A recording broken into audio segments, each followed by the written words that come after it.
السلام علیکم ورحمۃ اللہ وبرکاتہ۔ 8ویں جماعت کی اردو، عنوان ہے جابر بن حیان، جابر بیٹا حیان کا۔ پیارے بچوں، اس کا پہلا حصہ کل میں نے آپ کو پڑھایا ہے۔ آج ہم اس کا دوسرا حصہ پڑھنے جا رہے ہیں۔ صفحہ نمبر 49 نکالیں، 49۔ ان دنوں جن دنوں وہ کہاں گئے تھے؟ گاؤں میں،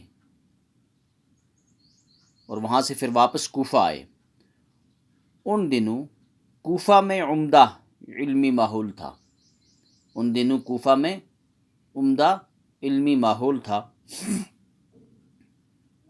جابر میں مزید تعلیم حاصل کرنے کا شوق پیدا ہوا، تو جابر کے اندر جستجو کا مادہ کوٹ کر بھرا ہوا تھا، تو اس کے اندر یہ شوق تھا کہ وہ مزید تعلیم حاصل کرے۔ چنانچہ اس مقصد سے اس نے مدرسے میں داخلہ لیا اور مروجہ تعلیم حاصل کی۔ تو اسی اعتبار سے، اسی نسبت سے اس نے مدرسے میں داخلہ لیا اور وہاں پر اس نے مروجہ تعلیم حاصل کی۔ اب جابر جوان تھا۔ اسی اثنا میں جابر جوانی کو پہنچا۔ اس سے ماں کی غربت دیکھی نہ گئی، کیونکہ ایک غریب خاندان سے تعلق رکھتا تھا، تو اس نے اپنی ماں کی اس غربت کو برداشت نہ کر سکا۔ چنانچہ اس پر سونا بنانے کی دھن سوار ہوئی، اس پر سونا بنانے کا شوق پیدا ہوا، اس کے اندر سونا بنانے کا شوق پیدا ہوا۔ دھن کہتے ہیں شوق کو۔ اور اس نے مختلف قسم کی دواؤں کی خاصیتیں معلوم کرنا شروع کی، تو اس نے مختلف قسم کی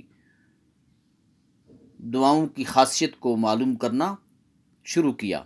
ساتھ ہی قسم قسم کی دیہاتیں لے کر انہیں طرح طرح کی جڑی بوٹیوں کے ساتھ ایک خاص قسم کی بھٹی میں پگھلانا شروع کیا، اور قسم قسم کی دھاتیں یہ لا کر جڑی بوٹیوں کے ساتھ ایک خاص قسم کی بھٹی کہتے ہیں کس کو؟ ایک قسم کے چولہے کو، بڑا چولہا، تو اس میں جلانے یا پگھلانا اس نے اب شروع کیا۔ اس کے گھر میں قسم قسم کی جڑی بوٹیاں، طرح طرح کی دھاتیں، الگ الگ شکلوں کے برتن تھے۔ وہ ہر وقت کیمیا گری کے نت نئے تجربے کرتا رہا۔ اب یہ کیمیا گر بننے کے خواب دیکھ رہا تھا۔ جڑی بوٹیاں، دھاتیں اس نے اپنے گھر میں رکھی ہوئی تھیں، اب یہ تجربات کر رہا تھا۔ کیمیا گری کے ان تجربوں کے دوران اس نے بہت سی چیزیں ایجاد کی، جن سے لوگوں کو کافی فائدہ ہوا۔ اس طرح جابر کی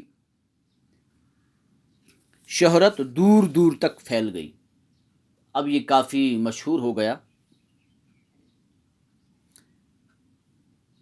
ہارون رشید، جو اس وقت بغداد کا خلیفہ تھا، نے جابر کو بغداد آنے کی دعوت دی۔ دیکھو کہاں پہنچ گیا، ایک غریب خاندان سے تعلق رکھنے والا، غریب ماں، غربت۔ اب اس کو بادشاہ وقت ہارون رشید دعوت دے رہا ہے۔ جابر بغداد گیا تو اس کی بڑی قدر ہوئی۔ خلیفہ نے اس سے انعام و اکرام سے نوازا، ہارون رشید نے اس سے انعام دیا۔ جابر سے پہلے دنیا علم کیمیا، کیمسٹری میں تجربات کی اہمیت سے ناواقف تھی۔ اس سے قبل دنیا علم کیمیا سے ناواقف تھی۔ اس نے کیمیائی تجربات کیے، ان تجربات کے اصول اور قاعدے مرتب کیے۔ یہ اصول قواعد، قاعدہ جمع قواعد، یہ اصول و قواعد بھی استعمال ہوتی ہے، اصول و قواعد ابھی استعمال ہوتے ہیں۔ یہ جابر ہی تھا جس نے سب سے پہلے ہمیں بتایا کہ ٹھوس چیزوں کو بخارات میں کیسے تبدیل کیا جا سکتا ہے۔ سب سے پہلے جابر نے بتایا کہ ٹھوس چیزوں کو بخارات میں کیسے تبدیل کیا جا سکتا ہے۔ اس نے ٹھوس چیزوں سے ہلکی لطیف چیزیں حاصل کر کے انہیں دواؤں میں ملایا۔ اسی طرح اس نے دواؤں کو محفوظ رکھنے کا طریقہ بھی ایجاد کیا۔ تو پیارے بچوں، آج کا سبق اتنا ہی ہے۔ مشکل الفاظ اور ان کے معنی میں آپ کو بھیج رہا ہوں۔ آپ اس سبق کو خاموشی سے پڑھیں، یاد کریں